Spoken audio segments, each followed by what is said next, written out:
Se faltar a idoneidade do objeto, o contrato é inexistente. O contrato também é inexistente quando não houver finalidade negocial. Finalidade negocial tem de visar modificar, ou adquirir, ou resguardar, ou transmitir, ou extinguir direitos ou relações jurídicas. Se eu não tenho nenhuma finalidade de negócio jurídico, não há que se falar em negócio jurídico. Ele é inexistente como negócio jurídico, porque lhe falta o quê? Finalidade negocial. Tá claro? Então, os elementos essenciais, vamos aí retomar, para não ficar nada perdido. Os elementos essenciais. Quais são os elementos essenciais do negócio jurídico? São os de existência e os de validade. Os elementos essenciais de existência: vontade humana, idoneidade objetiva e finalidade negocial. Os elementos essenciais de validade: aqueles que estão no artigo 104 do Código Civil. Tudo bem? Faltou um elemento essencial de existência. O negócio jurídico tem qual defeito? Ele é inexistente. E nós já vimos aí exemplos da falta da vontade humana, da inidoneidade do objeto e da ausência de finalidade negocial. Nestes 3 casos, inexistência do negócio jurídico. Agora, nós temos mais 3 defeitos do negócio jurídico possíveis. Quais são estes outros 3 possíveis defeitos de um negócio jurídico? A nulidade, a anulabilidade e a ineficácia. Primeiro deles, nulidade. Quando que um negócio jurídico é nulo? Olha, as pessoas discutem quando que o negócio jurídico é nulo. Aí você pergunta quando que o negócio jurídico é nulo, fica tudo, mas ele é nulo nesse caso e naquele outro. E no outro eu não sei. Nulidade do negócio jurídico é uma agressão à ordem pública,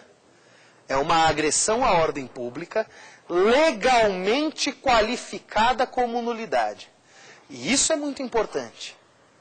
Olha, agressão à ordem pública, legalmente qualificada como nulidade. O que eu estou dizendo que é muito importante? Este legalmente qualificada como nulidade, por um simples motivo, gente. O motivo é muito simples. Se não estiver na lei dizendo que o negócio jurídico é nulo, ele não é. Só há nulidade do negócio jurídico quando a lei disser que há essa nulidade. Então, artigo 166 do Código Civil. Diz lá o artigo 166 do Código Civil. Olha lá, a interpretação do artigo 166, como é dificílima. É nulo o negócio jurídico quando? 2 pontos. Está aí. Vocês estão entendendo? Não precisa de grande devaneio. Está na lei a nulidade do negócio jurídico. É nulo o negócio jurídico quando? O artigo 166 traz 7 incisos de nulidade. Além destes 7 incisos do artigo 166, nós temos ainda o caput do artigo 167. Então, nulidade é tratada basicamente na parte geral do Código, nos artigos 166 e 167. Vamos ver aí cada situação do artigo 166 primeiro. Então, olha, elementos do negócio jurídico podem ser essenciais ou acidentais. Os essenciais, de existência ou de validade. Os de existência são vontade humana, idoneidade objetiva e finalidade negocial. Os de validade estão no artigo 104 do Código Civil. Estamos vendo agora os defeitos. Primeiro defeito, inexistência. Quando que o negócio é inexistente? Quando faltar vontade humana, idoneidade objetiva e finalidade negocial. Quando que o negócio jurídico é inválido? Porque a nulidade e a anulabilidade são espécies de invalidade, tudo bem? Negócio jurídico é inválido ou por agressão à ordem pública ou por agressão à ordem privada. O primeiro que a gente está vendo aí é a nulidade. E o negócio jurídico é nulo quando agredir a ordem pública, e houver previsão expressa de nulidade em lei. Tudo bem? Primeira situação que nós estamos tratando aí, artigo 166 do Código Civil. É nulo o negócio jurídico quando? Celebrado por pessoa absolutamente incapaz. For ilícito, impossível ou indeterminável o seu objeto. O motivo determinante comum a ambas as partes for ilícito. Faltar formalidade, faltar solenidade, fraudar a lei imperativa ou a lei taxativamente o declarar nulo ou proibir-lhe a prática sem combinar sanção. Nesses 7 casos aí do artigo 166 nós temos nulidade. E também no caput do artigo 167. Diz lá o artigo 167 do Código Civil. É nulo o negócio jurídico simulado, mas subsistirá o que se dissimulou se válido for na substância e na forma. Também é situação de nulidade. Então, primeiro artigo 166. É nulo o negócio jurídico quando? Inciso 1. Celebrado por pessoa absolutamente incapaz. Absolutamente incapazes são aqueles sujeitos do artigo 3º do Código Civil. O artigo 3º do Código Civil traz os sujeitos que são absolutamente incapazes. Ora, gente, se o absolutamente incapaz não tiver um representante, o ato é nulo. Por quê? Porque ele é incapaz para os atos da vida civil. Então, a exemplo, o menor de 16 anos, ele precisa de um representante. Se não tiver um representante, o ato é nulo. Tá claro? Então, esse é o inciso 1 do artigo 166. O inciso 2 do artigo 166 fala, quando for ilícito, impossível ou indeterminável o seu objeto. Olha a diferença. Se o objeto é inidôneo, qual é o defeito que nós temos? Inexistência. Se o objeto é ilícito, o defeito que nós temos é a nulidade. Não é? Então, se o objeto é ilícito, o defeito que nós temos é a nulidade. Se ele é inidôneo, o defeito que nós temos é a inexistência. Então, objeto ilícito, impossível ou indeterminável. Impossibilidade, pode ser física ou jurídica. Eu quero vender, vamos lá, gente, eu quero vender 2 litros de água nesse copo aqui. Ó. Água é objeto ilícito? A água não é objeto ilícito. Óbvio que ela não é um objeto ilícito. E eu posso vender água em copos? Posso. Mas eu posso vender 2 litros de água nesse copo? Não cabe.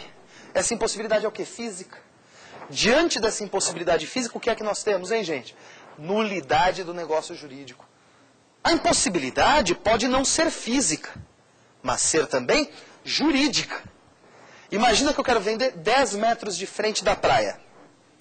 Terreno da praia, eu fui lá e quero vender 10 metros de frente. Fisicamente, é possível bater estacas e cercar o terreno. Fisicamente. Juridicamente, não é possível. Tudo bem? Então, essa impossibilidade já não é mais física, é uma impossibilidade jurídica. Seja impossibilidade física, seja impossibilidade jurídica, nós temos uma situação de nulidade quando houver impossibilidade do objeto. Diz ainda a lei, então estamos no inciso 2 do artigo 166. Quando for ilícito, impossível ou indeterminável o objeto. Eu posso vender para o José aquele certo determinado boi, que está ali no canto. Tem um boi ali, aquele certo determinado boi. Mas eu posso vender para o José um boi. Qual boi? Qualquer um. Não posso. Então percebam, se eu vendo para o José aquele certo e determinado boi, isso é uma obrigação de dar coisa certa. Se eu vendo para o José um boi, qualquer boi, isso é uma obrigação de dar coisa incerta. Tá claro, gente? Então qual é que é a diferença dessas duas situações? Em uma situação eu tenho o objeto certo e determinado. Na outra situação eu tenho o objeto incerto, mas determinável. Porque é um boi. Um boi é um objeto determinável. Vamos ler de novo aí o inciso 2 do 166? É nulo negócio jurídico quando for ilícito, impossível ou indeterminável o seu objeto. Não confundam objeto indeterminável com obrigação de dar coisa incerta. A obrigação pode ser uma obrigação de dar coisa incerta. E quando ela for incerta, ela é definida por gênero e quantidade, 10 bois, 5 automóveis, 12 motocicletas, 80 relógios, gênero e quantidade. Tudo bem? Isso é obrigação de dar coisa incerta. Mas nestes casos o objeto é determinável. Ele é indeterminado, mas ele é determinável. O inciso 2 do artigo 166 fala do objeto indeterminável e não indeterminado. E sim indeterminável. O que é um objeto indeterminável? Gênero absoluto. Coisa.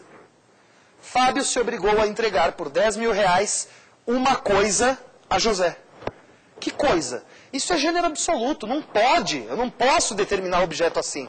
Isso é objeto indeterminável.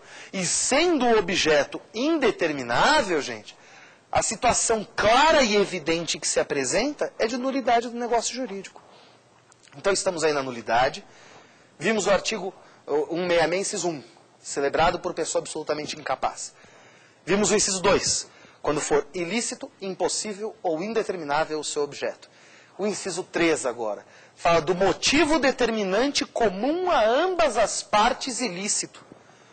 Então percebam, se houver motivação ilícita de ambas as partes para o negócio jurídico, então eu perpetro um negócio jurídico que tem motivação ilícita de ambas as partes. Neste caso nós temos nulidade. Exemplo, professor, olha lá. Imaginem só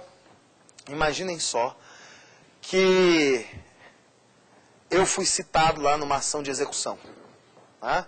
E citado na ação de execução, eu percebo que eu vou perder meu patrimônio, eu vou ter meu patrimônio penhorado de alguma maneira. Tá? Eu conversando lá com o Tiago, né, Tiago, que é meu amigo desde de menino, não é? Desde pequeno. Né? Conversando com o Tiago, eu falo assim, Tiago, eu vou perder meu patrimônio, viu, Tiago? Perder meu patrimônio porque eu fui citado numa ação de execução. O Tiago, o que ele me fala? Ele fala assim, Fábio, passa seu patrimônio para mim, a gente faz contratos de gaveta, né? E daqui a 2 anos retorna tudo para você, não tem problema nenhum. O que é isso? Fraude à execução. Né? Situação de fraude à execução. Isso pode acontecer de 2 maneiras. Com ou sem concilium fraudes. Ou seja, isso pode acontecer sendo o Tiago um terceiro de boa-fé, e aí ele não está em concilium fraudes comigo. Ou isso pode acontecer com o Tiago sendo meu amigo desde pequeno e querendo me livrar da execução. Não é isso? E aí houve concilium fraudes. Esquecendo aí as discussões processuais sobre o tema, porque sempre vão afirmar que esse negócio é ineficaz, e nós estamos tratando de direito civil puro aqui, e é disso que nós vamos tratar. Olha lá o inciso 3 do artigo 166. Quando o motivo determinante comum a ambas as partes for ilícito. Qual é que é o meu motivo para transmitir esse patrimônio para o Tiago? Fraudar a execução. E se o Tiago está em concilium fraudes comigo, qual é que é o motivo dele? Fraudar a execução também. Então temos motivo determinante comum a ambas as partes, ilícito. Situação de nulidade do negócio jurídico. É claro que se o Tiago é um terceiro de boa-fé, o motivo pode ser ilícito só de minha parte, mas não é comum a ambas as partes. E aí, então, nós não teremos uma situação de nulidade, teremos uma situação de ineficácia, como trata a melhor doutrina. Tudo bem, gente? Os incisos 4 e 5, tratam de formalidades e solenidades que a lei julgue essenciais para o negócio jurídico. Não é? Qualquer formalidade ou qualquer solenidade. A gente tem uma pergunta que foi feita lá para o pessoal, nas ruas, a gente fez, ou alguém fez a pergunta para nós, né? Tratando aí do contrato de compra e venda. Vamos ver essa pergunta? O contrato de compra e venda do imóvel transmite a propriedade do imóvel. O contrato de compra e venda de um imóvel transmite a propriedade de um imóvel? Resposta, não. Um contrato de compra e venda de um imóvel não transmite a propriedade. Mais do que isso, para que a gente transmita a propriedade de um bem imóvel, é necessária a escrituração e o registro na matrícula do imóvel. Então, mais do que isso, um contrato de compra e venda de bem imóvel, por si só, sem o registro, é nulo de pleno direito, é nulidade absoluta, porque faltou lá uma solenidade que a lei julga essencial para a prática do ato. Tá claro, gente? E faltando essa solenidade que a lei julga essencial, nós temos nulidade. Vamos tratar ainda disso, já, vamos voltar aí. Por enquanto, fiquem aí, ó. Contrato de compra e venda de bem imóvel sem registro, nulidade. Fiquem com essa informação por enquanto. Já nós vamos modificar um pouquinho essa informação. Tudo bem? Mas por hora pensem na nulidade para esse contrato de compra e venda de bem imóvel. Tá? Além disso, o inciso 6 do artigo 166 traz uma cláusula geral. De nulidade. Fala da fraude à lei imperativa. Essa é a grande panacea, a grande saída, né? Qualquer situação de fraude à lei imperativa gera nulidade do negócio jurídico, com base no inciso 6 do artigo 166. Então é o vetor geral que traz a possibilidade de nulidade do negócio jurídico. O inciso 7 do artigo 166 é nulo negócio jurídico sempre que a lei diga que ele é nulo, né, quando a lei assim o declarar, ou proibir-lhe a prática sem cominar sanção. No inciso 7 nós temos 2 situações de nulidade. A primeira situação de nulidade prevista aí no inciso 7